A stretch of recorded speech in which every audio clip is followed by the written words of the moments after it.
Hello friends, আজ আমি চলে এসেছি একটি নতুন রেসিপি নিয়ে। সেটি হলো বিয়ে বাড়ির মতো, অনুষ্ঠান বাড়ির মতো পূর্বে চাটনি। দেখো, আমি কড়াই বসিয়ে নিয়েছি, তার মধ্যে তেল দিয়ে, পাঁচ ফোড়ন দিয়ে আর শুকনো লঙ্কা ভেজে ফোড়ন দিয়ে নিয়েছি। তারপরে দিয়ে দিলাম আগে থেকে কেটে রাখা, ধুয়ে রাখা টমেটো, তারপরে দিলাম লবণ, তারপরে দিলাম আমি হলুদ। এরপরে ঢাকা দিয়ে সেদ্ধ করে নিয়েছি। তারপরে দিয়ে দিলাম আমার দিদার হাতের বানানো আমসত্ত্ব কুচি। তারপরে দিয়ে দিলাম আগে থেকে ভিজিয়ে রাখা কিশমিশ। তারপরে একটুখানি জল দিয়ে ভালো করে নাড়াচাড়া করে নিলাম। এরপরে আমি ভালো করে মিক্সিং করে নিয়েছি।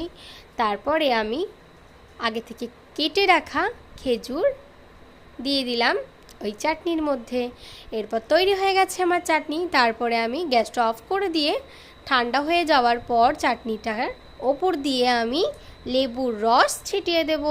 তারপরেই তৈরি হয়ে যাবে অনুষ্ঠান বাড়ির মতন চাটনি।